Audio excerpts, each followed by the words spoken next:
ഏതൊരാൾക്കിത്ര സ്നേഹം ഈ ഭൂമി നൽകും. സുബ്ഹാനല്ലാഹ്. 1000 കൊല്ലം ഖബറിന്റെ അടുത്തിരുന്നാൽ, 1000 കൊല്ലം കഴിഞ്ഞാൽ പടിഞ്ഞാറു ഭാഗത്ത് നിന്ന് അതിഭയങ്കരമായ ഒരു തീ പ്രത്യക്ഷപ്പെടുന്നതാണ്. ആ തീ ഇങ്ങനെ വരുമ്പോൾ ആ തീയിനെ ഫോളോ ചെയ്തിട്ട് മനുഷ്യന്മാര് പിറകോടുന്നത് എല്ലാവരെയും മഹ്ശറയിലേക്ക് ഒരുമിച്ച് കൂട്ടുകയോ. സുബ്ഹാനല്ലാഹ്. സടകുടഞ്ഞെഴുന്നേൽക്കുന്നു, ഓരോ മനുഷ്യനും എഴുന്നേൽക്കുന്നു എന്ന് അള്ളാഹുവിൻ്റെ റസൂൽ പഠിപ്പിക്കുന്നു. പക്ഷേ മനുഷ്യന്മാർ ഖബറിന്ന് രണ്ടാമത് എഴുന്നേറ്റ് വരുമ്പോൾ മനുഷ്യന്മാർ ഒരേ രൂപത്തിലല്ല.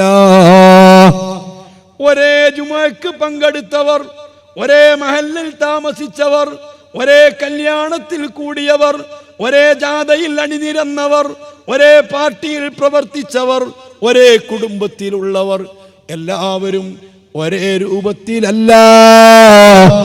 ഖബറിൽ നിന്നിട്ട് എഴുന്നേൽക്കുമ്പോൾ എല്ലാവരും മനുഷ്യന്റെ രൂപത്തിലല്ല.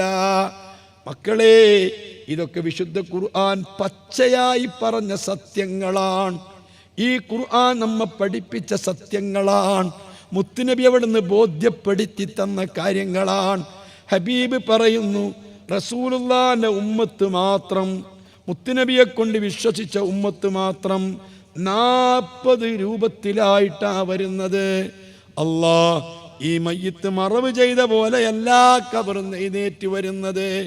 എഴുന്നേറ്റ് വരുമ്പോ സുബ്ഹാനല്ലാഹ് ചില ആളുകളുടെ ഉടൽ ഭാഗം മനുഷ്യന്റെ കോലത്തിലാണ്. പക്ഷേ ഈ കഴുത്തിന്റെ മേൽപോട്ട് അവന്റെ തലയും അവന്റെ മുഖവും ഒറിജിനൽ പന്നികളുടെ രൂപത്തിലുള്ളവരുണ്ട്. മറ്റൊരു കൂട്ടർ കുരങ്ങിന്റെ രൂപത്തിലുള്ളവരുണ്ട്. മറ്റൊരു കൂട്ടർ കഴുതയുടെ രൂപത്തിലുള്ളവരുണ്ട്. മറ്റൊരു കൂട്ടർ സുബ്ഹാനല്ലാഹ് അവരെ മുഖവും അവരെ നാവും അവരെ കണ്ണും അവരെ മൂക്കും വല്ലാതെ വികസിച്ചിട്ടുണ്ട്. എന്നിട്ട് താഴെ ചുണ്ട് അതിവികസിച്ചിട്ട് പൊക്കിളിലെത്തിയിട്ടുണ്ട്. മേലെ ചുണ്ട് വികസിച്ചിട്ട് അവരെ മൂർധാവിൽ എത്തിയിട്ടുണ്ട്. നാവാണെങ്കിലോ നെഞ്ഞത്തേക്ക് തൂങ്ങിയിട്ടുണ്ട്. ആ രൂപത്തിലുള്ളവരുണ്ട്. വേറെ ചില ആളുകള് അവരെ വയറിങ്ങനെ വീർത്തിട്ടുണ്ട്. ആ വീർത്ത വയറവർക്ക് എഴുന്നേൽക്കാൻ പറ്റാതെ അവരാ വയറും കൊണ്ടിട്ടിരിക്കുന്നുണ്ട്. അവർക്ക് എഴുന്നേൽക്കാൻ കഴിയുന്നില്ല. എത്ര പാടുപെട്ടാലും കഴിയില്ല.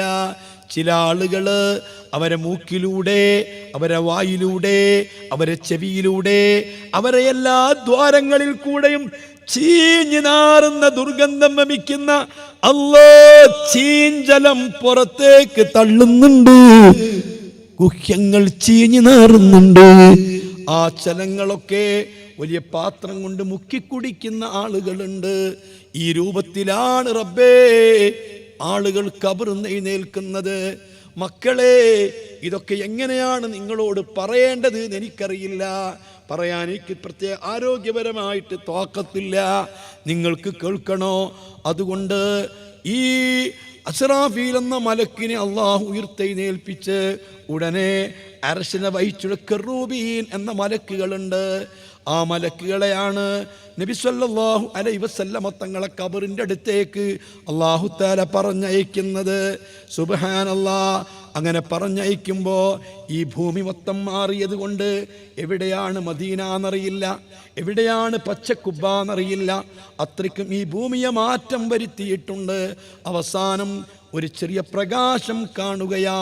ആ പ്രകാശത്തിൻ്റെ അടയാളം നോക്കിയിട്ട് അള്ളാഹുവിൻ്റെ റസൂലിൻ്റെ ശറഫാക്കപ്പെട്ട ഖബറാണെന്ന് മനസ്സിലാവുകയാ. അവിടെ ചെന്ന് മുത്തുനബിയെ വിളിക്കുകയാ. ആദ്യമായിട്ട് ഖബർ പൊട്ടി പുറത്തേക്ക് വരുന്നത് മുത്തുനബിയാണ്. മുത്തു റസൂലുള്ളാഹി സ്വല്ലല്ലാഹു അലൈഹി വസല്ലമ തങ്ങൾക്ക് 40ഓളം മേൽവസ്ത്രങ്ങൾ അണിയിപ്പിക്കപ്പെടുകയാണ്. അങ്ങനെ പ്രത്യേകം വസ്ത്രങ്ങളൊക്കെ അണിയിപ്പിച്ചിട്ട് ബുറാഖ് എന്ന വാഹനം കൊണ്ട് നിർത്തിയിട്ട്, ബുറാഖ് എന്ന വാഹനത്തെ നമുക്ക് പരിചയമുണ്ട്. അത് തങ്ങൾക്ക് മാത്രമുള്ള വാഹനമാ. ആ വാഹനത്തിൽ തങ്ങളെ കയറ്റിയിട്ട് അങ്ങ് മദീനയിൽ നിന്ന് റസൂലുള്ളാഹിനെ കൊണ്ടുപോയിട്ടിരുത്തുന്നത് ഫലസ്തീനിലെ ബൈത്തുൽ മുഖദ്ദസ് എന്ന പള്ളിക്ക് മുൻപിലുള്ള പാറയുടെ മുകളിലാ. ആ പാറയ്ക്ക് മുകളിൽ അതിഭയങ്കരമായ ഒരു മുത്തിന്റെ സിംഹാസനമുണ്ട്. ആ സിംഹാസനത്തിൽ തങ്ങളെ ഇരുത്തിയിട്ട് അപ്പുറത്തും ഇപ്പുറത്തും ജിബ്രീൽ അലൈഹിസ്സലാം, അതുപോലെ മീകായിൽ അലൈഹിസ്സലാം, 2 മലക്കുകൾ റസൂലുള്ളാഹിക്ക് കാത്തു നിൽക്കുന്നുണ്ട്. അങ്ങനെ അള്ളാഹുവിൻ്റെ റസൂലിനോട് പറയുന്നു, മഹാനായ ആദം നബി മുതൽ ഖിയാമത്ത് നാൾ വരേക്കും വന്ന അമ്പിയാക്കളെ ഉമ്മത്തുകളൊക്കെ അങ്ങനെ കടന്നു പോകുന്നുണ്ട്. എല്ലാ മനുഷ്യരെയും അവരുടെ ഇമാമിനോടൊന്നിച്ച് നമ്മൾ വിളിച്ചു കൊണ്ടുപോവുകയാണ്. മുത്തുനബി ഇങ്ങനെ കാത്തു നിൽക്കുകയാ, അവിടുത്തെ ഉമ്മത്തിനെ കാത്തു നിൽക്കുകയാ. എന്റെ സമുദായം എവിടെ? ആ സമുദായത്തെ ചോദിക്കുമ്പോൾ ജിബ്രീൽ പറയുന്നു, നബിയേ, അങ്ങയുടെ ഉമ്മത്ത് അവസാനം വരുന്നവരാണ്. അങ്ങനെ റസൂലുള്ളാഹി സ്വല്ലല്ലാഹു അലൈഹി വസല്ലം അങ്ങനെ പ്രതീക്ഷിച്ച് നിൽക്കുന്നു. കുറേ കാലങ്ങൾ കഴിയുമ്പോൾ അതാ തെക്കിഴക്കും പടിഞ്ഞാറും മുട്ടുന്ന രൂപത്തിൽ വലിയ ഒരു ജനസമൂഹം വരുന്നു. എൻ്റെ ഉമ്മത്താണെന്ന് ഞാൻ പ്രതീക്ഷിക്കുന്നു. ജിബ്രീൽ പറയുന്നു, നബിയേ, അത് കലീമുല്ലാഹി മൂസ നബിയാ. മൂസാ നബി അലൈഹിസ്സലാത്തു വസ്സലാം തങ്ങൾക്ക് ലക്ഷക്കണക്കിന് അനുയായികളുണ്ട്. മൂസാ നബിന്റെ ഉമ്മത്തിന് ഒരുപാട് ഔലിയാക്കളുണ്ട്, പണ്ഡിതന്മാരുണ്ട്. അവരാണ് വരുന്നത്. പിന്നെയും കാലങ്ങൾക്ക് ശേഷം ബഹുമാനപ്പെട്ട ജിബ്രീൽ അലൈഹിസ്സലാം കാത്തിരിക്കുന്ന മുത്തുനബിന്റെ അടുത്ത് വെച്ച് പൊട്ടിക്കരയുന്നു. കരച്ചിൽ കേൾക്കുമ്പോ ചോദിക്കുന്നു, ജിബ്രീൽ, എന്തിനാ കരയുന്നത്? ഒന്നുമല്ല നബിയേ, അങ്ങയുടെ ഉമ്മത്ത് വരുന്നുണ്ട്, അങ്ങയുടെ ഉമ്മത്ത് വരുന്നുണ്ട്. ആ ഉമ്മത്ത് വരുന്നത് കൊണ്ട് കരയുകയാണ്. ജിബ്രീലിനോട് മുത്തുനബി ചോദിക്കും, എൻ്റെ ഉമ്മത്ത് വരുമ്പോ നിങ്ങൾ കരയുന്നത് എന്തിനാണ്? ഉമ്മോ മുസ്ലിമീങ്ങളെ, ഞാനും നിങ്ങളും വിശ്വസിക്കുന്ന വിശ്വാസമാണിതൊക്കെ. കണ്ണ് ചിമ്മി തുറന്നാൽ നമുക്ക് വരാനുള്ള സത്യങ്ങളാണ്.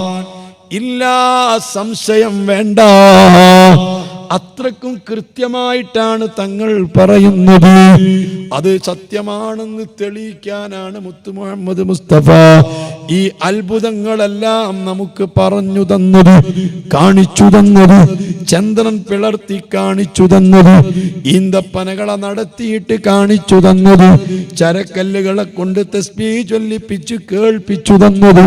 ഇതൊക്കെ സത്യമാണെന്ന് തെളിയിക്കാനാണ് ഹബീബ് പറയുകയാ, എന്റെ ഉമ്മത്ത് വരുമ്പോൾ നിങ്ങൾ കരയുന്നത് എന്തിനാ? ഒന്നുമല്ല നബിയേ, അങ്ങയുടെ ഉമ്മത്ത് വരുന്ന രൂപം കണ്ടാൽ, അങ്ങയുടെ സമുദായത്തിൽപ്പെട്ട ആളുകളെ രൂപം കണ്ടാൽ അത് സഹിക്കാൻ തങ്ങൾക്ക് കഴിയില്ല, തങ്ങൾക്കത് കണ്ടു നിൽക്കാൻ കഴിയില്ല. ഏതൊക്കെ കോലത്തിലാ തങ്ങളെ ഉമ്മത്ത് വരുന്നത്? പന്നിക്കുട്ടികളെ പോലെ വരുന്നുണ്ട്, കുരങ്ങുകളെ പോലെ വരുന്നുണ്ട്, കഴുതകളെ പോലെ വരുന്നുണ്ട്. വീർത്ത വയറ് പൊട്ടി കുടലൊക്കെ പുറത്തേക്ക് ചാടിച്ച് ആളുകൾ കൊണ്ടുവരുന്നുണ്ട്. അല്ലാ, അത് കാണുമ്പം തങ്ങൾ കരയുമെന്നുറപ്പാ. തങ്ങളെ പിടിച്ചു നിർത്താൻ എന്നെ കൊണ്ട് കഴിയില്ല, തങ്ങളെ സമാധാനിപ്പിക്കാൻ എന്നെ കൊണ്ട് കഴിയില്ല. അതുകൊണ്ട് തങ്ങൾ കരയുമെന്നോർത്തുകൊണ്ടു കരഞ്ഞതാ. ഹബീബായ തങ്ങൾ പറയുന്നു, മക്കളെ, ഉമ്മമാരെ, എൻ്റെ ശബ്ദം കേൾക്കുന്ന സഹോദരിമാർ, ഒന്നറിഞ്ഞിരുന്നെങ്കിൽ ഇന്ന് അള്ളാഹു നമ്മെ നടത്തിയത് കാലിന്മേലാണ്. നമ്മളെ നടത്തിയത് തന്നെ വലിയ അത്ഭുതമല്ലേ? നിങ്ങൾ ഓർത്തു നോക്കൂ, ഓരോ മനുഷ്യൻ്റെയും തൂക്കം 60 കിലോ തൂക്കമുള്ളൊരു മനുഷ്യനാണെങ്കിൽ 40 കിലോ അവൻ്റെ അരയ്ക്ക് മേൽപോട്ട, 20 കിലോ അരക്ക് താഴ്ഭാഗത്തേക്കാ. എന്നാൽ ഇത്രയും 40 കിലോ തൂക്കമുള്ള ഈ വലിയ വെയിറ്റുള്ള ബോഡിയെ താങ്ങി നിർത്തുന്നത് 20 കിലോ വെയിറ്റുള്ള കാലുകളാ. ഇതെങ്ങനെയാ സാധിക്കുന്നത്? ഈ മൈക്ക് നിൽക്കണമെങ്കിൽ ഈ മൈക്കിനേക്കാൾ ഇതിനേക്കാൾ ഭാരം തൂങ്ങിയത് അതിൻ്റെ താഴത്ത് വേണ്ടേ? വെയിറ്റുള്ള സാധനമല്ലേ പിടിച്ചു നിൽക്കാൻ പറ്റുള്ളൂ. നമ്മൾ കോൺക്രീറ്റ് കെട്ടിടം അങ്ങനെയല്ലേ? അതിൻ്റെ മുരട്ടി എത്ര വെയിറ്റ് ഉണ്ട്, അതല്ലേ ഭാഗത്ത് പിടിച്ചു നിൽക്കുള്ളൂ. പക്ഷേ മനുഷ്യനെ പറ്റി നിങ്ങൾ ആലോചിച്ച് നോക്ക്. മനുഷ്യൻ്റെ ചെറിയ പാദം കാലുകൊണ്ടാ ഇത്രയും വെയിറ്റുള്ള മനുഷ്യനെ പിടിച്ചു നിർത്തുന്നത്. ഇത് വലിയ അത്ഭുതമാണ്. മനുഷ്യൻ്റെ ബാലൻസ് അല്ലാഹു അതാ സൃഷ്ടിച്ചിരിക്കുന്നത് ചെവിയിലാ.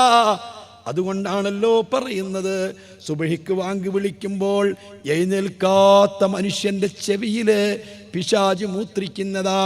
എന്തേ പിശാച് മൂക്കിൽ മൂത്രിക്കാഞ്ഞത്? എന്തേ പിശാച് കണ്ണിൽ മൂത്രിക്കാഞ്ഞത്? എന്തേ പിശാച് വായിൽ മൂത്രിക്കാഞ്ഞത്? പിശാച് മൂത്രിക്കുന്നത് ചെവിയിലാണ്.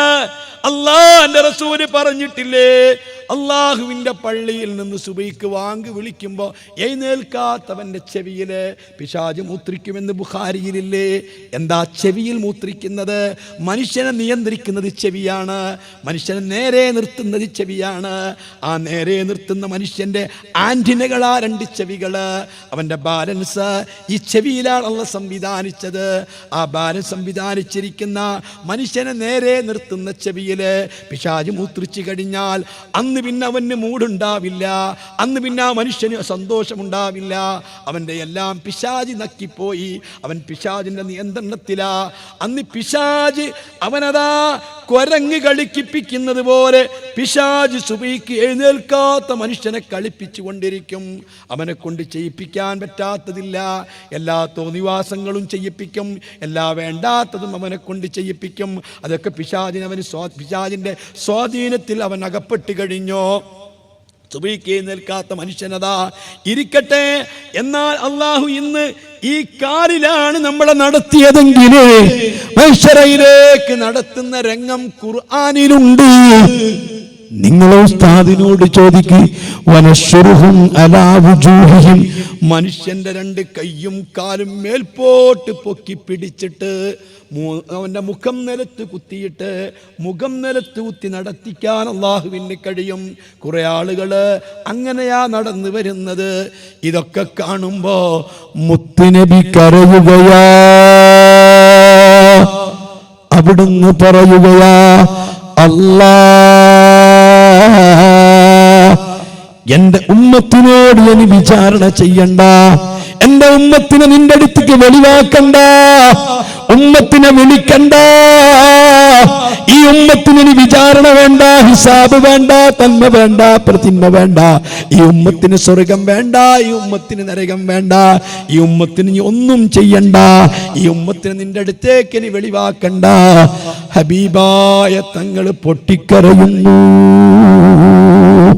ഇതന്നെ എമ്പാടും മതി. എന്റെ ഉമ്മത്തിന് കിട്ടിയത് തന്നെ മതി, അനുഭവിച്ചത് തന്നെ മതി, അവർ ഞാൻ കണ്ടത് തന്നെ മതി. അല്ലാ അല്ലാ, ഈ ദുനിയാവിൽ വെച്ചുകൊണ്ട് കള്ളു കുടിച്ചവർ, ലഹരി ഉപയോഗിച്ചവർ, അവരൊക്കെ മഹ്ശറയിൽ വരുന്ന രംഗം ഹബീബ് പഠിപ്പിച്ചില്ലേ? ഈ വിചാരണ തന്നെ മതി കേട്ടോ. വിചാരണ വേണ്ട, ഈ ഉയർത്തെഴുന്നേൽപ്പിക്കൽ തന്നെ മതി. സുബ്ഹാനല്ലാഹ്. ഞാൻ ഇടയ്ക്കൊരു കാര്യം കൂടി നിങ്ങളോട് പറഞ്ഞോട്ടെ. എത്ര കണ്ട് പറഞ്ഞു തീർക്കാൻ കഴിയുമെന്നറിയില്ല. അല്ലാഹു തആല തൗഫീഖ് തന്നെങ്കിൽ, അവൻ നമ്മെ അനുഗ്രഹിച്ചെങ്കിൽ മറ്റൊരു സമയത്ത് കൃത്യമായി നമുക്ക് പറയാം. ഞാനൊരു കാര്യം നിങ്ങളെ ശ്രദ്ധയിൽപ്പെടുത്തട്ടെ. നമ്മൾ കേട്ടിട്ടുണ്ട്, മനുഷ്യന്മാർ തെറ്റുകൾ ചെയ്താല്, കള്ളു കുടിച്ചാല്, വ്യഭിചരിച്ചാല്, സിനിമ കണ്ടാല്, പാട്ട് കേട്ടാല്, ഹറാമ് ചെയ്താല്, നിസ്കാരം ഉപേക്ഷിച്ചാല്, ഇങ്ങനെ ഹറാമായ പല തെറ്റുകളും കുറ്റങ്ങളും ചെയ്താല് അതൊക്കെ അള്ളാഹു പൊറുത്തു തരും എന്ന് നമ്മൾ കേട്ടിട്ടുണ്ട്. നിസ്കാരം കൊണ്ട് പൊറുക്കുമെന്ന് കേട്ടിട്ടുണ്ട്. ഹജ്ജും ഉംറയും ചെയ്താൽ പൊറുക്കുമെന്ന് കേട്ടിട്ടുണ്ട്. റമദാൻ മാസം നോമ്പെടുത്താൽ പൊറുക്കുമെന്ന് കേട്ടിട്ടുണ്ട്. സുന്നത്ത് നോമ്പ് കൊണ്ട് പൊറുക്കുമെന്ന് കേട്ടിട്ടുണ്ട്. ഇങ്ങനെ തൗബ ചെയ്താൽ പൊറുക്കുമെന്ന് കേട്ടിട്ടുണ്ട്. ശരിയാ, പൊറുക്കും. പക്ഷെ ഒരു കാര്യമുണ്ട്, ഓ മുസ്ലിമേ, നിന്റെ ഹൃദയത്തിന്റെ ഉള്ളിന്റെ ഉള്ളിൽ അണുമണി തൂക്കം ഈമാനുണ്ടോ? അല്ലാഹുവിന് വിശ്വാസമുണ്ടോ? സ്വർഗം നിനക്ക് വിശ്വാസമുണ്ടോ? മുത്തുനബിയിന് വിശ്വാസമുണ്ടോ? ആഖിറത്തിന് വിശ്വാസമുണ്ടോ? ഇതൊക്കെ സത്യമാണെന്ന് നിനക്ക് തോന്നിയിട്ടുണ്ടോ? ഉറപ്പുണ്ടോ?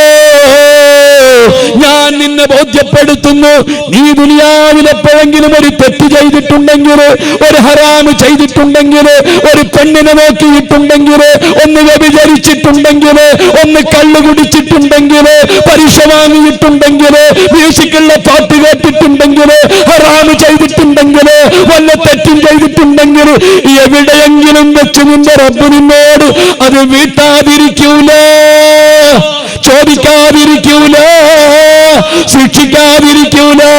മുഹമ്മദുർ റസൂലുള്ളാഹ്.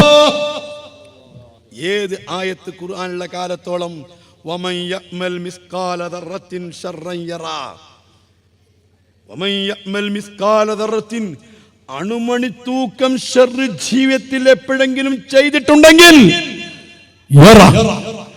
എവിടെയെങ്കിലും വെച്ചത് കാണും. അല്ലാഹു തആല പൊറുത്തു തന്നാലും, അല്ലാഹ് തൗബ സ്വീകരിച്ചാലും, ഒരുപക്ഷെ അല്ലാഹു അതിൻ്റെ പേരിൽ നിന്നെ വിചാരണ ചെയ്ത് നരകം കൊണ്ട് ശിക്ഷിക്കുകയില്ല. അതേ സമയത്ത് നീ ചെയ്ത ശർറ്, നീ ചെയ്ത തിന്മക്ക് എവിടെയെങ്കിലും വെച്ച് അല്ലാഹു നിന്നോട് വീട്ടും.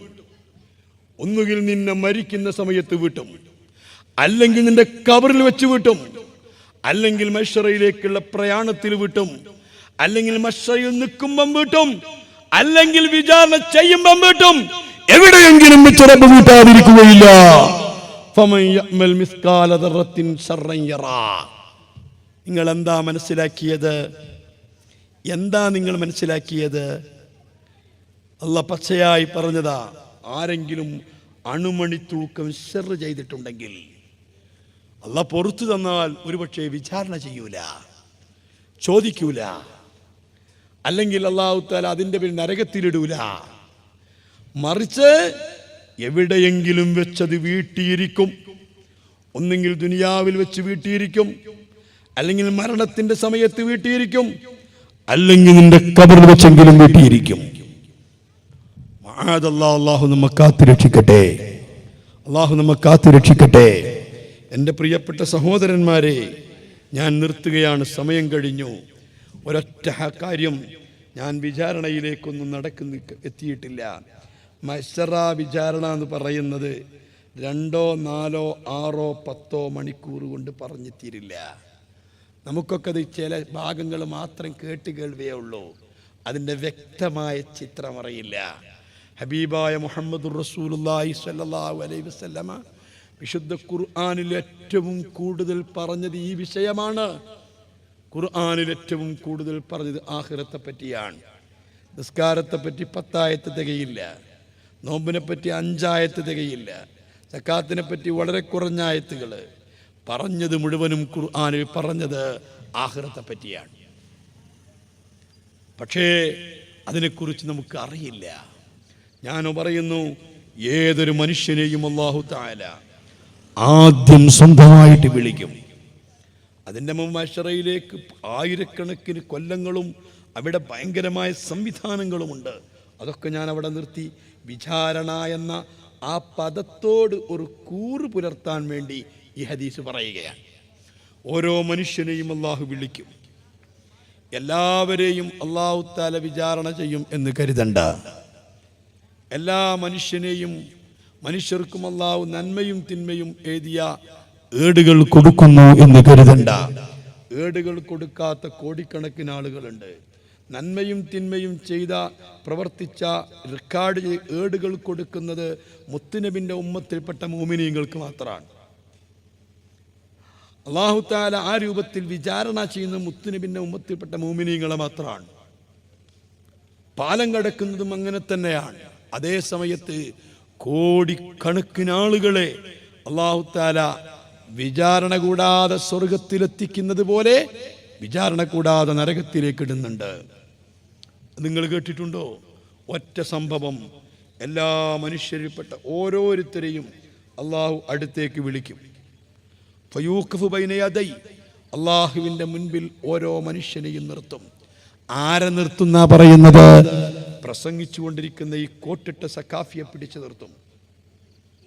എൻ്റെ മുമ്പിലിരിക്കുന്ന ഓരോരുത്തരെയും പിടിച്ചു നിർത്തും, അള്ളാഹുവിൻ്റെ മുൻപിൽ നിർത്തും. എങ്ങനെ? കദിബിജിൻ, ഒരു ചെറിയ ആട്ടിൻകുട്ടിയെപ്പോലെ ഇങ്ങനെ വിറക്കുന്നുണ്ടാകും. ഇതേ മറ്റുള്ളവരെ കഥല്ല, നമ്മളെ കഥയെ പറയുന്നത്. മഹാനായ റബ്ബിൻ്റെ മുൻപിൽ ഒരു ചെറിയ ആട്ടിൻകുട്ടി ഇങ്ങനെ വിറയ്ക്കുന്നത് പോലെ വിറച്ച് റബ്ബിൻ്റെ മുൻപിൽ നിർത്തും. നിർത്തിയിട്ട് തൊട്ടപ്പുറത്ത് കാണുന്നത് എന്താ? കത്തിയാളുന്ന നരകം. നരകം മക്കളെ മഞ്ഞ നിറത്തിലല്ല, നരകം വെളുത്ത നിറത്തിലല്ല, നരകം ചുവപ്പ് കളറല്ല. നരകം അതാ കൂരി ഇരുട്ടാണ്. സൗദാ മുദ്ലിമ, കറുത്ത കൂരിരുട്ടുള്ള സ്ഥലമാണ് നരകം. നരകത്തിലെത്തി കറുത്തിട്ടാണ്. നരകത്തിലെത്തി നമ്മൾ ഈ ദുനിയാവിൽ കാണുന്ന തീ പോലെയല്ല, വെളുത്ത തീയല്ല, ചുവന്ന തീയല്ല, കറുത്ത തീയാണ്. നിങ്ങൾ കേട്ടിട്ടുണ്ടോ ഈ അഗ്നിപർവ്വതം പൊട്ടിത്തെറിച്ചു എന്ന് കേൾക്കുമ്പോൾ ഈ ഭൂമിക്കടിയിൽ നിന്ന് പുറത്തുനിന്ന് ലാവയെ പറ്റി കേട്ടിട്ടുണ്ടോ? 4500 ഡിഗ്രി ചൂടാണ് ഈ ഭൂമിക്കകത്തുനിന്ന് പുറത്തു വരുന്ന ലാവ. നമ്മൾ സാധാരണ ചായ കാച്ചുമ്പോൾ വെള്ളം തിളക്കുമല്ല, ആ വെള്ളം തിളക്കുമ്പോൾ എത്ര ഡിഗ്രി ചൂടാണ്? 100 ഡിഗ്രി ചൂടാകുമ്പോഴാണ് തിളക്കുന്നത്. 100 ഡിഗ്രി ചൂടാകുമ്പോൾ വെള്ളം ഇങ്ങനെ കത്തി തിളക്കും. എന്നാൽ ഈ ഭൂമിക്കടിയിൽ നിന്ന് പുറത്തു വരുന്ന ലാവയുടെ ചൂട് 4500 ഡിഗ്രിയാണ്. അത് കറുത്തിട്ടാ, നരകത്തിലെത്തി കറുത്തിട്ടാ. ആ നരകം ഇവിടെ ഇങ്ങനെ മുമ്പിൽ വെച്ചിരിക്കും. ആ നിലക്ക് അല്ലാഹു തആല ഓരോ മനുഷ്യനെയും സമീപത്തേക്ക് വിളിച്ചുകൊണ്ട് പറയുന്നത് എന്താണ്? അഅതൈതുക വഖവ്വൽതുക വഅൻഅംതു അലൈക ഫമാദാ സനഅത ലീ. എന്തെല്ലാം നിനക്ക് ഞാൻ തന്നു? ഈ സുന്ദരമായ ശരീരം നിനക്ക് തന്നതാരാ? ലക്ഷക്കണക്കിന് ഉറുപ്പിക വിലപിടിപ്പുള്ള നിന്റെ കിഡ്നി തന്നതാരാ? അതിനേക്കാൾ ലക്ഷക്കണക്കിന് വിലപിടിപ്പുള്ള നിന്റെ ഹാർട്ട് തന്നതാരാ? ഓരോ മിനിറ്റിലും 72ന്റെയും 82ന്റെയും ഇടയിലായിട്ട് ഇങ്ങനെ മിടിച്ചുകൊണ്ടിരിക്കുന്ന നിന്റെ ഹാർട്ട് നിനക്ക് തന്നതാരാ? ഹാർട്ടിനെ മിടിപ്പിച്ചതാരാ? നിനക്ക് ഈ സംസാരിക്കുന്ന നാവ് തന്നതാരാ? നിന്റെ ഈ മിട്ടി ചുരുട്ടുന്ന ആരോഗ്യമുള്ള ശരീരം നിനക്ക് തന്നതാരാ? ഈ ഇരിക്കുന്ന ഓരോരുത്തർക്കും അവനവനെ പറ്റി എന്തൊരു മതിപ്പാണ്. ഞാൻ അങ്ങനെ ചെയ്യും, ഇങ്ങനെ ചെയ്യും, അത്ര ശക്തി, ഇത്ര ശക്തി. ഈ ശക്തിയെല്ലാം ഉള്ള നിന്റെ ശരീരം നിനക്ക് തന്നതാരാ? പെങ്ങളെ, ഈ ആകർഷണീയമായ നിന്റെ കണ്ണു തന്നതാരാ? ആരാ നിന്റെ തൊലിക്കൽപ്പം വെളുപ്പ് തന്നത്? ആരാ നിനക്ക് സൗന്ദര്യം തന്നത്? ആരാണ് കറുത്ത മുടി തന്നത്? ആരാണ് ഈ ആരോഗ്യമുള്ള ശരീരം നിനക്കു തന്നത്? ഇതെല്ലാം ഞാൻ നിനക്കു തന്നതാണ്. അഅതൈതുക വഖവ്വൽതുക. ആരാ നിനക്ക് സമ്പത്ത് തന്നത്? ആരാ നിനക്ക് നല്ല സുന്ദരമായ വീട് തന്നത്? ആരാ നിനക്ക് ആവശ്യത്തിനനുസരിച്ച് സാമ്പത്തിക ശേഷി തന്നത്? ആരാ നിനക്ക് ബുദ്ധി തന്നത്? ആരാ നിനക്ക് അറിവ് തന്നത്? ഇത് മുഴുവനും ഞാൻ നിനക്ക് തന്നതാണ്. വഅൻഅംതു അലൈക. ഇതെല്ലാം ഞാനാണ് നിനക്ക് തന്നതെന്ന് പറഞ്ഞു തരാൻ അമ്പിയാക്കളെ അയച്ചു തന്നു, ഖുർആൻ ഇറക്കി തന്നു, ഗ്രന്ഥങ്ങൾ ഇറക്കി തന്നു, പണ്ഡിതന്മാരെ എത്തിച്ചു തന്നു, അവരെന്നെ പറ്റി പറഞ്ഞു തന്നു, ആഖിറത്തെ പറ്റി ബോധ്യപ്പെടുത്തി തന്നു, സ്വർഗം പറഞ്ഞു തന്നു, നരകം പറഞ്ഞു തന്നു, അല്ലാഹനെ പറഞ്ഞു തന്നു. ഇതെല്ലാം നിനക്ക് ഞാൻ ചെയ്ത അനുഗ്രഹമാണ്. ഇതെല്ലാം ഞാൻ നിനക്ക് ചെയ്തിട്ട് ഫമാദാ സനഅത ലീ, എനിക്ക് വേണ്ടി നീ എന്ത് ചെയ്തോ? എന്നോട് ചോദിക്കും, ഇരിക്കുന്ന ഓരോരുത്തരോടും ചോദിക്കും. ഈ പരിപരുത്ത ശരീരം നിനക്ക് തന്നിട്ട് നീ ഉദ്ദേശിച്ച പോലെ നിനക്ക് മക്കളെ തന്നിട്ട്, ആൺമക്കൾക്ക് വേണ്ടി ആൺമക്കളെ തന്നിട്ട്, പെൺമക്കൾക്ക് വേണ്ടി പെൺമക്കളെ തന്നിട്ട്, സൗന്ദര്യം തന്നിട്ട്, ആരോഗ്യം തന്നിട്ട്, ബുദ്ധി തന്നിട്ട്, ആയുസ് തന്നിട്ട്, സമ്പത്ത് തന്നിട്ട്, ഇതൊക്കെ ഞാൻ നിനക്ക് തന്നിട്ട് എനിക്ക് വേണ്ടി നീ എന്തു ചെയ്തു? അള്ളാഹുവിന്റെ ചോദ്യമാണ്. എനിക്ക് വേണ്ടി നീ എന്ത് ചെയ്തു? ആ സമയത്ത് ഓരോ മനുഷ്യനും അള്ളാഹിനോട് പറയും,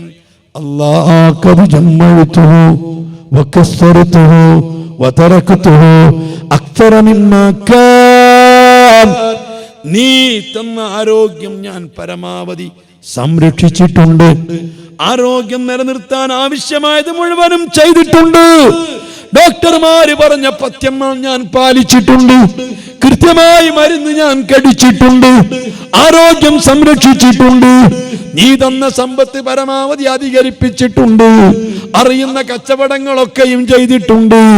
അറിയാവുന്ന ജോലി മുഴുവനും അന്വേഷിച്ചു പോയിട്ടുണ്ട്. ഞാൻ ഗൾഫുകളിൽ പോയിട്ടുണ്ട്. അവിടെ പോയി അധ്വാനിച്ചിട്ടുണ്ട്. നീ തന്ന സമ്പത്ത് വർദ്ധിപ്പിക്കാൻ ശ്രമിച്ചിട്ടുണ്ട്. എന്റെ ഉപ്പ മരിച്ചപ്പോൾ എനിക്കൊരു ബൈക്ക് പോലും ഉണ്ടായിരുന്നില്ല. എനിക്കൊന്നും ബാക്കി വെച്ചിട്ടല്ല എന്റെ ഉപ്പ മരിച്ചത്. അതേ സമയത്ത് എന്റെ മക്കൾക്ക് വേണ്ടി ഞാൻ സുന്ദരമായ വീടുകൾ പണി കഴിപ്പിച്ചിട്ടുണ്ട്. മക്കൾക്ക് വേണ്ടി സാമ്പത്തിക ശേഷി സ്രോതസ് ഉണ്ടാക്കി വെച്ചിട്ടുണ്ട്. ബാങ്ക് ബാലൻസ് ഉണ്ട്. ഞാൻ തോട്ടങ്ങളുണ്ട്, ഫ്ലാറ്റുകളുണ്ട്, പലതും എന്റെ മക്കൾക്ക് വേണ്ടി ബാക്കി വെച്ചിട്ടുണ്ട്. എന്റെ ഉപ്പ എനിക്ക് വെച്ചതിനേക്കാൾ കൂടുതൽ എന്റെ മക്കൾക്ക് വെച്ചിട്ടുണ്ട്. എന്റെ ഉപ്പ മരിക്കുന്ന സമയത്ത് സ്വസ്ഥമായ വീടുണ്ടായിരുന്നില്ല. സുന്ദരമായ വീട് ഞാൻ എന്റെ മക്കൾക്കുണ്ടാക്കി വെച്ചിട്ടുണ്ട്. എന്റെ ഉപ്പ എന്റെ പെങ്ങന്മാരെ കെട്ടിച്ചപ്പോൾ കൊടുത്ത സ്വർണത്തേക്കാൾ കൂടുതൽ എന്റെ പെൺകുട്ടികൾക്ക് ഞാൻ സ്വർണം കൊടുത്തിട്ടുണ്ട്. ഇങ്ങനെയെല്ലാം ഞാൻ ഉണ്ടാക്കി വെച്ചിട്ടുണ്ട്. ഫർജിനി, ഒന്നുകൂടി നീ ദുനിയാവിലേക്ക് എന്നൊന്ന് മടക്കുമോ? ഒരവസരം എനിക്ക് നൽകുമോ? അനാതീക ബിഹി കുല്ലിഹി, അതെല്ലാം നിനക്ക് കൊണ്ട് തന്നേക്കാം. ഞാൻ പറയുന്ന വർത്തമാനമാ, നിങ്ങൾ പറയുന്ന വർത്തമാനമാ, അള്ളാഹിനോട് പറയുന്നതാ. ഒന്നുകൂടി ദുനിയാവിലേക്ക് എന്നെ മടക്കിയെങ്കിൽ എല്ലാം നിനക്ക് വേണ്ടി തിരിച്ചു തരാ. ആരോഗ്യം മൊത്തം നിനക്കു തരാ. സമ്പത്ത് മൊത്തം നിനക്കു തരാ. മക്കളെ നിന്റെ വഴിയിൽ തരാ. എല്ലാം നിനക്ക് വേണ്ടി ഞാൻ തരാമെന്ന് പറയുമ്പോ റബ്ബുൽ ഇസ്സത്ത് പറയുന്ന മറുപടി അറിയുമോ? നിന്നോട് ചോദിച്ചിട്ടില്ല, എന്ത് നീ ചെയ്യുമെന്ന് ചോദിച്ചിട്ടില്ല. ഇനി ഒരിക്കൽ കൂടി ദുനിയാവിലേക്ക് നിന്നെ മടക്കിയാല് എനിക്ക് വേണ്ടി നീ എന്ത് ചെയ്യുമെന്ന് നിന്നോട് ചോദിച്ചിട്ടില്ല. ഇതെല്ലാം നിനക്ക് ഞാൻ തന്നിട്ട് നൽകിയിട്ട് 25, 30, 60, 70, 80 കൊല്ലം ആയുസ് തന്നിട്ട്, ഇത്രയും ആരോഗ്യം നിനക്ക് തന്നിട്ട്, ഇത്രയും ബുദ്ധി നിനക്ക് തന്നിട്ട്, ഇത്രയും സമ്പത്ത് തന്നിട്ട്, ഇത്രയും സൗകര്യങ്ങൾ തന്നിട്ട് എനിക്ക് വേണ്ടി നീ എന്ത് ചെയ്തു? ഇത് മാത്രമാണ് നിന്നോട് ചോദിക്കുന്നത്. അല്ലാ ആഖിർ സമാനിലെ മക്കളെ, എന്റെ പ്രഭാഷണം കഴിഞ്ഞ് നിങ്ങൾ പിരിഞ്ഞു പോകുമ്പോ നിങ്ങളെ മാർക്ക് എനിക്ക് വേണ്ട, അഭിപ്രായം എനിക്ക് വേണ്ട. ഈ ചോദ്യത്തിന് മറുപടി പറയാൻ എന്തെങ്കിലും നിങ്ങളെ കയ്യിലുണ്ടോ? നിനക്ക് വേണ്ടി ചെയ്തു എന്ന് പറയാൻ പറ്റുന്നൊരു നിസ്കാരം, അല്ലാ ഇത്രയും കാലം നിസ്കരിച്ച് നിനക്ക് വേണ്ടി നിസ്കരിച്ചു എന്ന് പറയാൻ പറ്റുന്നൊരു നിസ്കാരം, നിനക്ക് വേണ്ടി ചെയ്തു എന്ന് പറയാൻ പറ്റുന്നൊരു അമൽ, എത്രയോ ആയിരക്കണക്കിന് 10,000-കണക്കിന് വേദികളിൽ ഇതുപോലെ പ്രസംഗിച്ചിട്ടുണ്ട്. പക്ഷേ നിനക്ക് വേണ്ടി പ്രസംഗിച്ചു എന്ന് പറയാൻ പറ്റുന്നൊരു പ്രസംഗം, നിനക്ക് വേണ്ടി കേട്ടു എന്ന് പറയാൻ പറ്റുന്നൊരു പ്രസംഗം, നിനക്ക് വേണ്ടി പ്രവർത്തിച്ചു എന്ന് പറയാൻ പറ്റുന്നൊരു പ്രവർത്തനം ഓർമ്മയുണ്ട് മോനെ? ഒരിക്കലെങ്കിലും നിസ്കരിക്കുമ്പം സൃഷ്ടിച്ച റബ്ബിന് വേണ്ടി, എന്നെ സൃഷ്ടിച്ച റബ്ബിന് വേണ്ടി സുജൂദ് ചെയ്യുന്നു ഒരു ചിന്ത വന്നിട്ടുണ്ടോ? അല്ലാഹ് മാറ്റുരക്കുന്നവൻ വല്ലാത്ത കാഴ്ചയുള്ളവനാ. അത് ചോദിച്ചതന്നെ അള്ളാഹു ചോദിക്കുമ്പോ ഇവന് മറുപടി പറയാനില്ലാതെ പറഞ്ഞതെന്നെ പറയുമ്പോ അല്ലാഹ് പറയും, മലക്കുകളെ ഇവനെ ഒന്ന് മാറ്റി നിർത്തൂ, ഇവനെ ഒന്ന് മാറ്റി നിർത്തൂ. പറഞ്ഞു തീരുമ്പോഴേക്ക് 2 കൈകളിൽ ഇതാ കുടുക്ക് ചങ്ങല വന്നു. ഈ കുടുക്ക് ചങ്ങല ഇട്ടിട്ട് അവന്റെ കഴുത്തിന്റെ താഴ്ഭാഗത്തേക്ക് കുത്തിയിട്ട് കുരുക്കിപ്പോയി. ഇനി താഴോട്ട് നോട്ടമില്ല. ആ രൂപത്തിൽ അവനെ മാറ്റി നിർത്തി. അങ്ങനെ കോടിക്കണക്കിന് ആളുകളാണ്. മക്കളെ, ഞാനീ പറയുന്നത് സത്യമാ, ഒരിക്കലും കളവല്ല, കെട്ടുകഥയല്ല. സഹിയായ ഹദീസിൽ ഇമ്മത്ത് പഠിപ്പിച്ച സത്യങ്ങളാണ്. ഇങ്ങനെ കോടിക്കണക്കിന് ആളുകൾ അങ്ങനെ മാറ്റി നിർത്തുകയാണ്. ആ മാറ്റി നിർത്തപ്പെടുന്ന ആളുകൾക്ക് പിന്നെ മക്കളെ നന്മയും തിന്മയും ഏടുകൾ കൊടുക്കുന്നില്ല. അവരോട് പിന്നെ റക്കമൻ, അവരോട് പിന്നെ ചോദ്യമില്ല. അവർക്ക് ഒരാളെ ശഫാഅത്തുമില്ല. അമ്പിയാക്കൾ അവരെ തിരിഞ്ഞു നോക്കുകയില്ല. നിങ്ങൾക്കറിയണോ, ലോകത്തിന്റെ കാരുണ്യത്തിന്റെ കടലായ മുത്തു മുഹമ്മദ് മുസ്തഫ, നമുക്കൊക്കെയും പ്രതീക്ഷയുള്ളത് മുത്തുനബിയാണ്. ഈ മുത്തുനബി ശഫാഅത്ത് മാത്രമല്ല ചെയ്യുന്നത്, അള്ളാഹുവിൻ്റെ റസൂൽ അവിടുത്തെ ഉമ്മത്തുകൾക്ക് വേണ്ടി അള്ളാഹിനോട് ശഫാഅത്ത് ചെയ്ത് സ്വർഗത്തിലേക്ക് എത്തിക്കും എന്ന് മാത്രമേ ഞാനും നിങ്ങളും കേട്ടിട്ടുള്ളൂ. എന്നാൽ നിങ്ങൾക്ക് കേൾക്കണോ, അള്ളാഹു ഖുർആനിൽ പറയുന്നു, ഫകൈഫ ഇദാ ജിനാ മിൻ കുല്ലി ഉമ്മത്തിൻ ബിശഹീദിൻ വജിനാ ബിക അലാ ഹഉലായി ഷഹീദാ.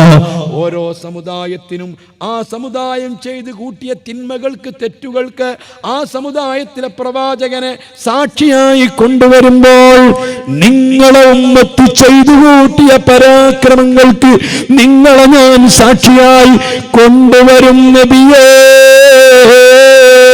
ഹബീബായ തങ്ങൾ വന്നാൽ മുത്തുനബി പറയും, ഇവനെ എനിക്കറിയാം, ഇവന്റെ താടി എനിക്കറിയാം, ഇവന്റെ മീശ എനിക്കറിയാം, ഇവന്റെ പ്രവർത്തികൾ എനിക്കറിയാം. അതുകൊണ്ടല്ലേ നിങ്ങൾ എന്ത് വേണമെങ്കിലും ചെയ്തോളൂ, നിങ്ങളെ പ്രവൃത്തി അള്ളാഹും റസൂലും കാണുന്നുണ്ട്. മോനെ, കല്യാണത്തിന് പുതിയ പെണ്ണിനെയും പിടിച്ചിട്ട് കയ്യും കൊട്ടി ആണുങ്ങളും പുരുഷന്മാരും സ്ത്രീകളും പാട്ടും പാടിയിട്ട് കോലാഹലങ്ങൾ ഉണ്ടാക്കുന്നത് മുത്തുനബി കാണുന്നുണ്ട്. നീ ഹാർമണി മ്യൂസിക്കുള്ള പാട്ടും വെച്ചിട്ട് ഈ കിളിപ്പെടുത്തുന്ന ചില കഥകളും ചിത്രങ്ങളും വായിച്ചിട്ട് നിന്റെ രാപ്പകലില്ലാത്ത ഈ വിനോദങ്ങളിലുള്ള നിന്റെ താല്പര്യം മുത്തുനബി കാണുന്നുണ്ട്. നിന്റെ പേക്കൂത്തുകൾ മുത്തുനബി കാണുന്നുണ്ട്. ഈ തങ്ങള് നാളെ ആഖിറത്തിൽ വന്നിട്ട് പറയും, അല്ലാ, ഇവനെ എനിക്കറിയാ, ഇവന്റെ പ്രീതി എനിക്കറിയാ, ഇവന്റെ ഹുങ്കാരങ്ങൾ എനിക്കറിയാ. ഏത് പണ്ഡിതൻ പറഞ്ഞാലും പാര് പറഞ്ഞാലും ഉൾക്കൊള്ളാതെ പണ്ഡിതന്മാരെ കുതിര കയറിയിട്ട് ആലിമീങ്ങളെ തെറി പറഞ്ഞിട്ട് പറയുന്നവരെ മുഴുവനും വിമർശിച്ചിട്ട് അല്ലെങ്കിൽ പിരിച്ചുവിട്ടിട്ട് ആലിമീങ്ങൾക്ക് പോലും കാര്യങ്ങൾ പറയാൻ പറ്റാത്ത അവസ്ഥയിൽ കയ്യൂക്കുള്ളവൻ കാര്യക്കാരനായി ധിക്കാരം ചെയ്തിട്ടുള്ള ഇവന് എനിക്കറിയാ. തങ്ങൾ സാക്ഷി പറഞ്ഞാൽ പിന്നെ അപ്പീലില്ല. നരകം നേരിട്ട് വന്നിട്ട് അതിന്റെ തുമ്പിക്കൈ കൊണ്ട് മുത്തുറസൂല് പറഞ്ഞത് ഉനഖ് എന്നാണ്. ഈ നരകത്തിന് വലിയ തുമ്പിക്കൈയുണ്ട്, JCBയുടെ തുമ്പിക്കൈ പോലെ. ഈ കാണുന്ന ആളുകളെ മുഴുവനും കോരിയെടുത്തിട്ട്